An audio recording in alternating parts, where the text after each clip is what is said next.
Mengapa bisnis kuliner di Indonesia pada bertumbangan dalam 2 tahun terakhir, namun dalam kurun waktu yang sama lebih dari 4.000 gerai makanan dan minuman atau food and beverage asal Tiongkok membanjiri Indonesia dan sukses. Lihat ruko kosong dikit ditinggal pebisnis kuliner lokal, besok langsung jadi mixui. Ini komen bercanda, tapi itulah realita. Yang lokal gagal, yang asing sukses. Tak hanya mixui, di berbagai gerai F&B asal Tiongkok lainnya juga membanjiri Indonesia. Seperti Tomorrow Coffee, Caji, Haidilao, di berbagai sudut Jabodetabek sudah hadir dan bersiap merambah kota-kota lainnya. UMKM lokal keteteran bersaing dengan gerai-gerai food and beverage Tiongkok ini. Berdasarkan studi pasar 3 tahun terakhir di Indonesia, F&B Tiongkok memang melakukan ekspansi besar-besaran ke wilayah Asia Tenggara, di mana lebih dari 6.100 gerai F&B Tiongkok membanjiri Asia Tenggara yang 2/3-nya atau sekitar 4.000-an gerai tersebar di Indonesia dan Vietnam.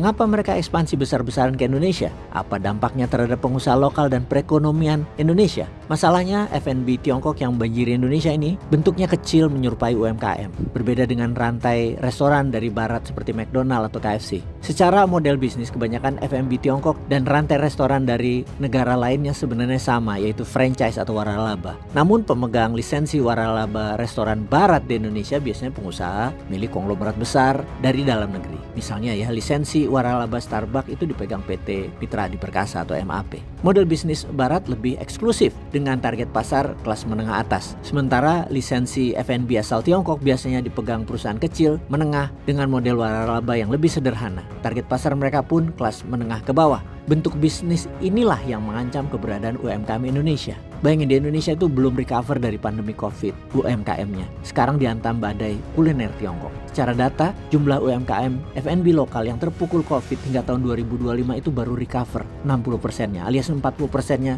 sudah dead. Untuk itu Tiongkok melihat peluang. Banyak rantai F&B Tiongkok terinspirasi, lantas memutuskan untuk ekspansi ke Asia Tenggara karena ada faktor kedekatan, baik secara jarak maupun kultural. Selain itu, landscape di Asia Tenggara terutama sesama pengusahanya bagi Tiongkok menganggap tidak terlalu kompetitif, sehingga bisnis F&B Tiongkok bisa berkembang pesat dalam waktu cepat. Sekali lagi kita ingatkan, pengusaha UMKM Indonesia dibandingkan dengan UMKM Tiongkok itu cemen, gak punya daya saing, itu kata mereka. Dan ini menjadi kata kunci ternyata. Di sisi izin, pemberian lisensi dagang di Singapura atau Thailand atau Filipina jauh lebih ketat ketimbang Indonesia. Perizinan di sektor F&B lebih longgar walau banyak korupsinya ketimbang sektor-sektor usaha lain di Indonesia, dan bagi asing bayar. Kalau menghitung biaya sewa tempat misalnya, Singapura tuh mahal. Biaya sewanya rata-rata 330.000 per meter persegi, sementara rata-rata di Indonesia hanya 80.000 rupiah per meter persegi. Selain itu, kelas menengah di Indonesia juga menjadi salah satu daya tarik bagi investor asing di bidang food beverage. Menurut data BPS, di mana kita tahu dalam 5 tahun terakhir jumlah kelas menengah di Indonesia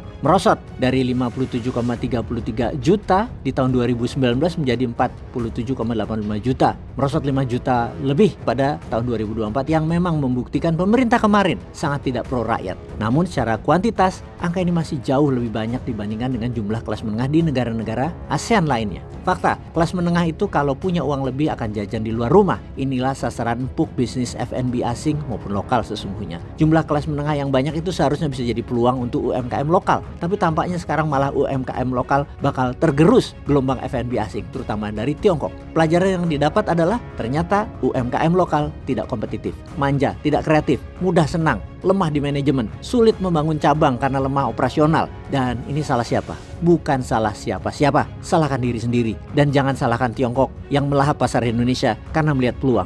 Bagi kita, pusing kepala kita. Sebagai pengusaha lokal nih ya, main di atas, dihajar BUMN. Main di bawah, dihajar Tiongkok.